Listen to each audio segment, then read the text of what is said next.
বেড়ার সঙ্গে বান্ধা আছে তো এই যে ওইখানে যাবে শূন্য করো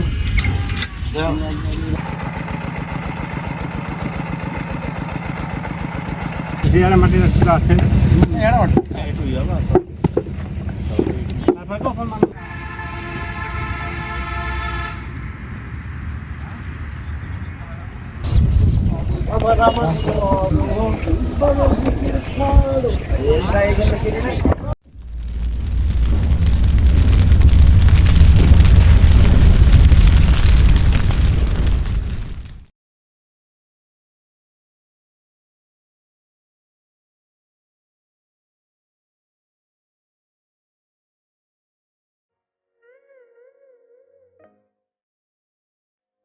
সম্পূর্ণ মাঠ সমান করে পরিষ্কার করার পর ইটের কাদা তৈরিতে পানির প্রয়োজন মেটাতে টিউবওয়েল স্থাপন করা হয় প্রতিটি কাদা তৈরির মিলে।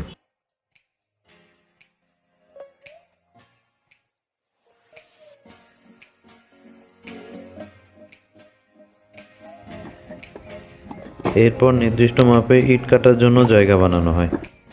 লম্বা সারিবদ্ধ পোড়া ইটের লাইন বানানো হয় শুকনো কাঁচা ইট রাখার জন্য।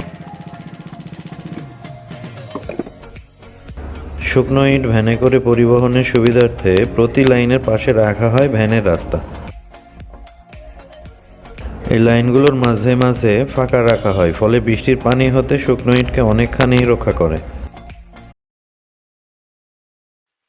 ইন্টারনেট হতে ওয়েদার চেক করে বৃষ্টির আগে সম্পূর্ণ লাইনগুলো পলিথিন দিয়ে ঢেকে দেওয়া হয়। এতে প্রায় লক্ষাধিক টাকার পলিথিন ব্যবহার করা হয় প্রতি বছর।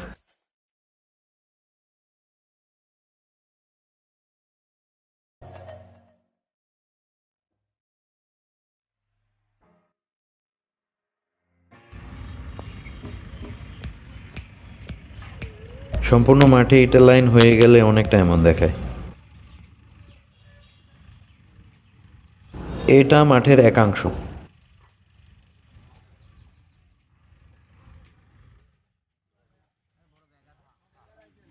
এরপর শুরু হয় কাদা মিল স্থাপনের কাজ।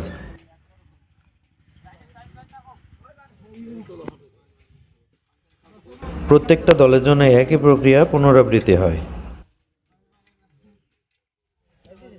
একই সাথে তৈরি করা হয় ছাউনির ব্যবস্থা তাদের খাবার জন্য।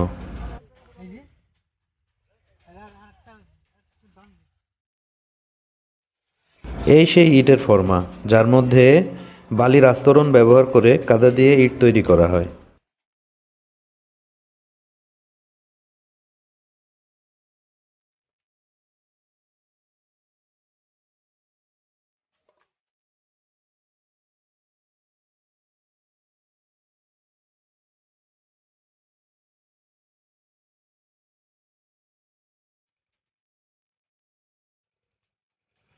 প্রতি সিজনের প্রথম দিন ইট তৈরির ক্ষেত্রে কিছুটা সমস্যার সম্মুখীন হতে হয়,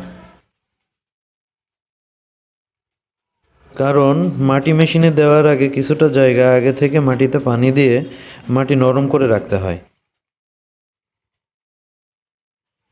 প্রথম দিন সেই জায়গা না থাকার কারণে এই সমস্যা।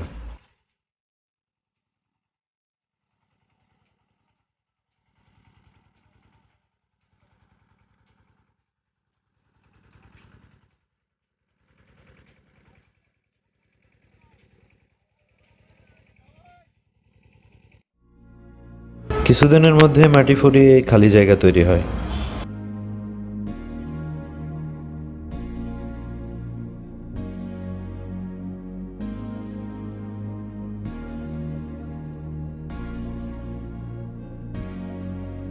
কাঁচা ইট তৈরি শুরু হয়েছে।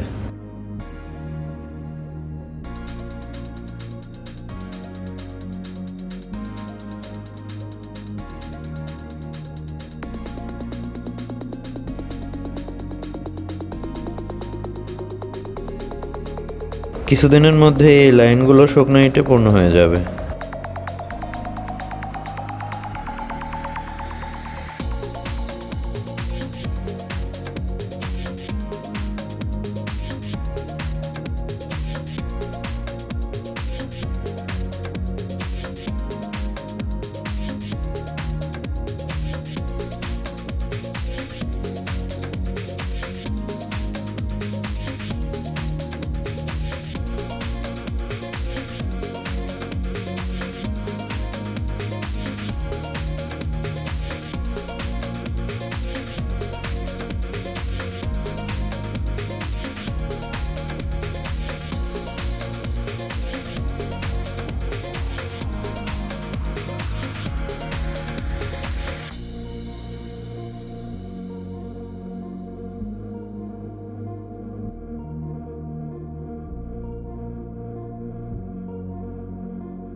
সারাদিন কাঁচা ইট তৈরির পর বিকেলে পানি দিয়ে মাটি ভিজিয়ে রাখতে হয় দ্বিতীয় দিনের ইট তৈরির কাদার জন্য।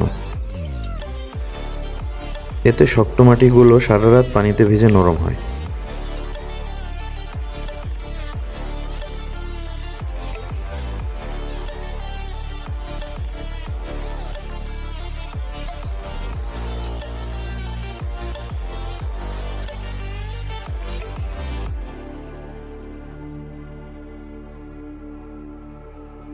Stranded in the open, dried out tears of sorrow, lacking all emotion, staring down the barrel, waiting for the final gates to open.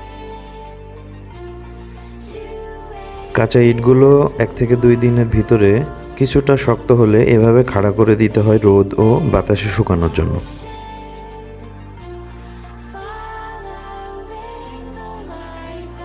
খাড়া করা ইটগুলো 1 থেকে 2 দিনের ভিতর শুকিয়ে গেলে সেগুলো ইটের লাইনে তুলে দিয়ে নতুন ইট তৈরির জায়গা রেডি করা হয়।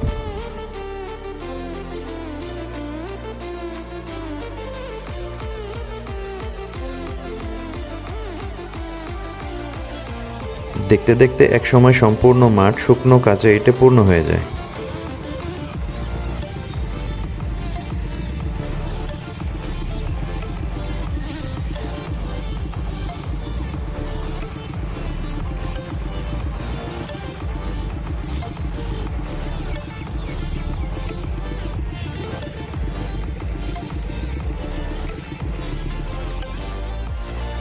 তারপর তুলনামূলক বেশি শুকনো ইটগুলো ভ্যানের সাহায্যে নিয়ে এসে পোড়ানোর জন্য নির্দিষ্ট পদ্ধতিতে সাজানো হয়।